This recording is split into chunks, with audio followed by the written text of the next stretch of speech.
I'm one of those people who have wanted to practice law since I was in 6th grade to show you how messed up I am. I love the practice of law. It's near and dear to my heart. But there's a few things you should understand about law and employment law and how this works. First of all, it's not so much about right, not so much about wrong, not so much about justice. It's about dollars and cents, it's about economics. Two ways you can hire an attorney. One, you can hire an attorney based on what's called an hourly rate. And you can pay the attorney hourly for whatever their services are, okay? That's the least popular, actually, by employees who are suing in California. The second way that you can hire an attorney is called contingency fee. That's the good old Larry Parker approach that you see out there on TV. And so what happens in those situations is that the attorneys get a certain percentage of whatever the recovery is. Very few employees can afford to hire an attorney on an hourly basis. That's why well over 99% of all employment cases I've dealt with are always done on a contingency fee basis. And so it's important to understand the economics of this. My job, quite frankly, is to figure out a legal way to convince those opposing attorneys not to sue my clients. That's what this is all about. That's how I really look at this whole situation. In my opinion, anytime an attorney uses legalese when they're up talking, it's usually because they're trying to BS you somewhat. I've been told I'm pretty blunt and direct about this stuff. That's the deal. People, when they sue you, they want your home. The one word I emphasize in my book that's highlighted there is the word respect. One big way that you avoid litigation is you treat your employees with respect. I know that sounds kind of hokey, but it's the reality of the truth. It doesn't mean you let them roll over with you. It doesn't mean that you let them take advantage of you. Even if you're firing someone, you can still do it with respect. That's the key. These are magic words. Tell them I'll get back to you.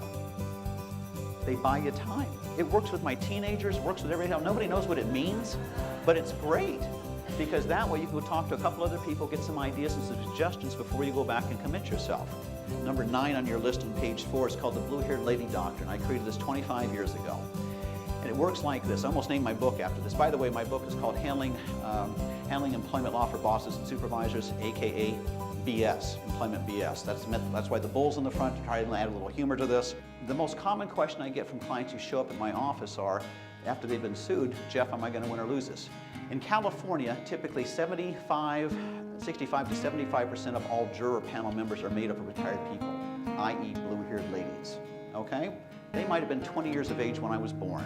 They've got God-given common sense, good judgment, and they make the decisions based on facts as they know them. That's why many times blue-haired ladies are typically jury forepersons on jury panels. If you look statistically, it comes out that way. So I say to my clients, if you really want to know if what you did was right or wrong, just imagine your mother or grandmother was standing next to you. If they think what you've done in that particular situation, if you imagine how they would react was okay, then you're probably all right. If not, you're probably going to lose. Employees will go through and sue you for 4 different categories of damages, okay?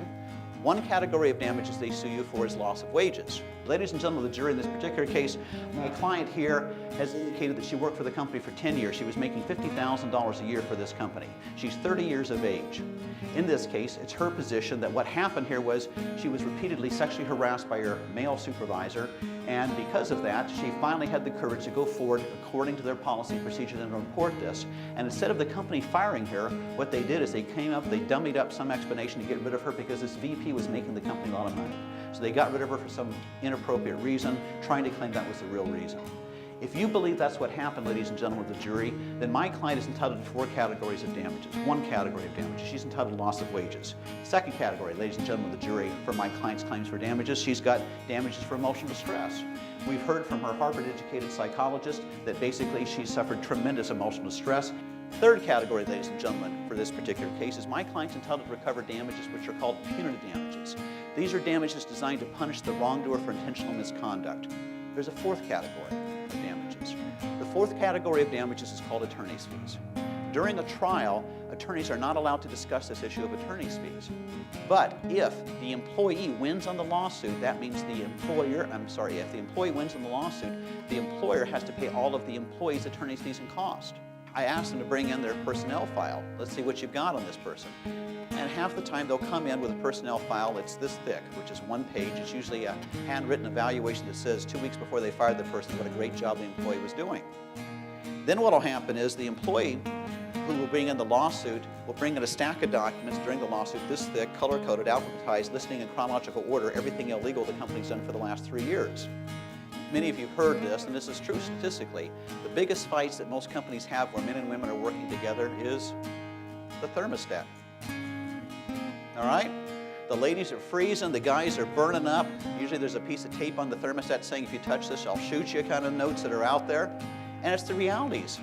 Again, if you treat people like numbers, they will sue you for numbers. And so what happens in these situations is that you want to make sure, with regard to whatever's taking place, that you're understanding the fact that people are unique. They are your best asset. They can also be your biggest detriment.